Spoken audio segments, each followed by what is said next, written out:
I'm not trying to discourage you from becoming a trainer, but I'm just trying to keep it real so you know like what to expect. Hey YouTube, this is Chantel and I'm a certified personal trainer through NASM, and I'm also a fitness nutrition specialist. Now I've been a trainer for about 3 years now, and I stopped training one-on-one in person in about January of 2020. And in this video I'm going to go over the biggest con of being a personal trainer and why I personally stopped seeing clients in person. If you like this video, please like this video, and in an effort to help me grow my channel, go ahead and hit that subscribe button because your girl is almost at 1,000 subscribers. So go ahead and help me grow my channel by hitting that subscribe button, and let's get into the topic for today. So the biggest thing for me was the income. Yes, you do have potential to make money as a certified personal trainer, but you always got to keep in mind that the overhead costs that gyms take from what they charge the client, they only give you a small percentage. So when I worked at a couple, well, I actually worked at 2 commercial gyms. So commercial gyms meaning like, you know, the LA Fitness, the Planet Fitness, those gyms that you pay a membership for, and then you will pay an additional fee one away for private training. And then I've also worked at a private gym, those gyms that you don't pay a membership for, but you just come in there and you train with a personal trainer. The commercial gyms pay you like such a small percentage of what they charge their clients. When I was at LA Fitness, I would get $6 per client, and they were charging their client like $6 to $8.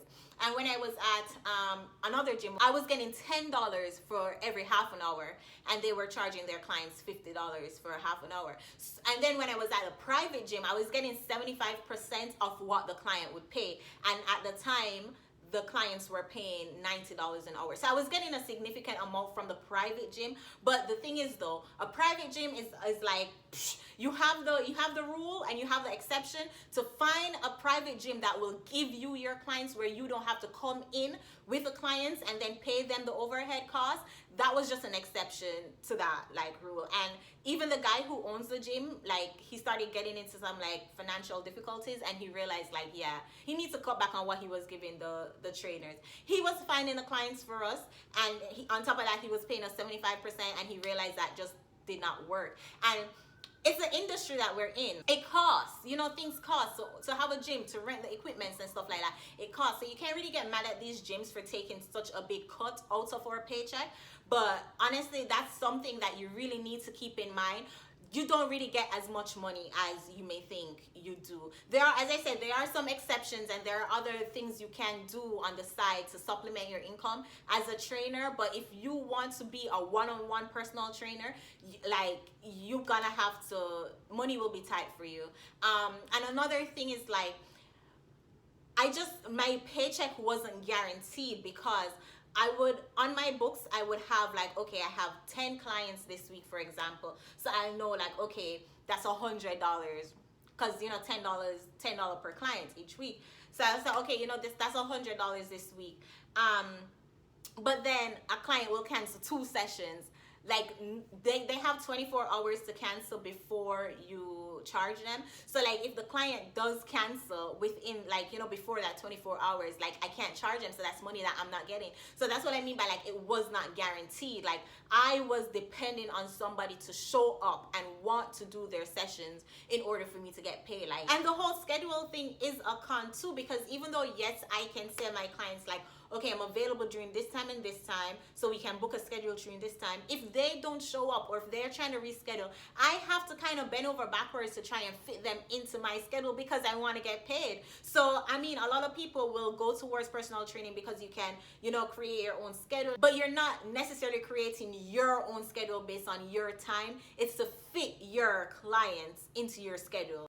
If you are interested in becoming a personal trainer, I would definitely recommend doing it as a side business if it's something you want to do after work, or if it's something like, you know, you do on the weekends or something, but still have an additional income. Because if you're going to be dependent on your training income, it's just going to be a lot of stress. It's going to be a lot of stressful money stress, you know, thinking like, oh, what is my paycheck going to be this week? You know, if nothing is guaranteed. Like, I would definitely recommend getting like some additional income or going part-time as a trainer. When I was at that private gym, I was fortunate enough to not need another income, because you know, getting 75% off $90, and some clients would pay 120 when he raised his price, but getting 75% of that, and that was significant. I was pocketing 1,400 every 2 weeks, and I was only working like 4 hours a day, so that 5 days a week. So you know, that was good.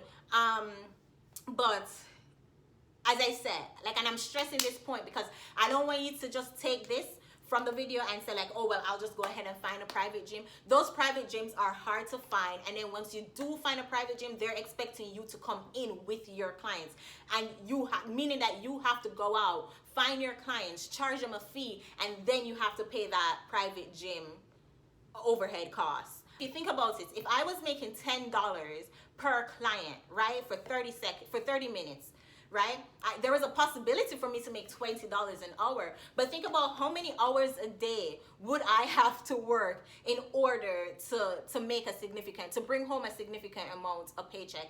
And then not only that, but I would have to depend on those clients to always keep their appointment. And if we're gonna do, say, you know, a typical work day at $20 an hour, a typical work day, like an 8-hour work shift, that's 16 clients. Like, if you want to be a good trainer and you want to actually like have individualized workouts for your clients, and that's what I was doing, because all of my clients were different. They all had different body types, they all had different goals, and you know, they all had different limitations. So I had to write my program, each client program, like for them. I couldn't just write one program and be like, okay, this week all my clients are doing that. And some trainers do that, but I take my work seriously. And if I'm going to help you get to your goals, I'm going to do it right. I'm not just going to give you like, you know, a generic workout that I'm training all my clients like that. No, that's just not me. Okay, so think about it though. 16 clients a day.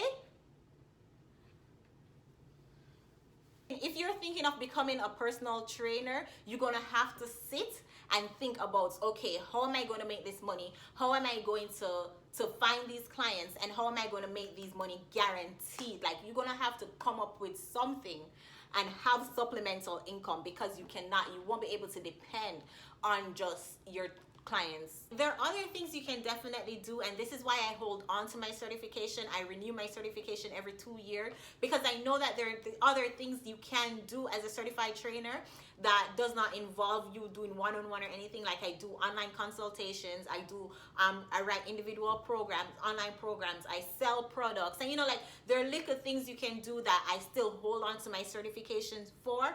But to do that one-on-one thing, it's gonna take a lot of time, and if you're really in it to make money and to free up your time, to me time was super important for me. And I realized, like, okay, if I wanted to take vacation or stuff, I would suffer. It's not a typical job where, you know, you have your sick days or your vacation days or anything like that. If I wanted to take vacation, my bank account would definitely feel it, and that was just not in it for me. That was just, no, honestly, that for me was the biggest reason, like, I stopped. And as I said, like, the other sources of income, like the time that I was taking to be at the gym was cutting into the time that I could, like, you know, do my other businesses and make way more money. And working at commercial gyms, they want you to be the sales too, so they want you to walk the floor and pick up clients and stuff like that. And I just was not about that lifestyle, and they wouldn't pay you to pick up clients. I was just not about that lifestyle. So if you're about that lifestyle, go ahead. I mean, there's a huge difference between having a passion for working out and fitness and training somebody. Like, training people is different, because you have people that come with their excuses, they come with their laziness, they come with just like a bunch of stuff, and like, you're looking at them like, bro, I'm not begging you to be here. You signed up for a trainer. Like, why you having an attitude, you know? But just really keep that in mind. I hope this video helps you to kind of like understand the training world, and like, just realize, like, I'm not knocking anybody, and I'm not trying to discourage you from becoming a trainer, but I'm just trying to keep it real, so you know, like, what to expect. I have no regrets that I decided to become a personal trainer. I appreciate the experience, and just like, I love learning, I love training, and I love helping people and teaching people how to get to their fitness goal. But this whole one-on-one thing was just not for me, and I needed a better way, a more secured way to secure my bag. Again, if you like this video, please go ahead and like this video, and in an effort to help me grow my channel, go ahead and subscribe. Good luck on your NASM. Good luck on any certifications that you're trying to get. If you have any questions, you can always comment them below or find me on Instagram like a lot of you guys been doing. Take care.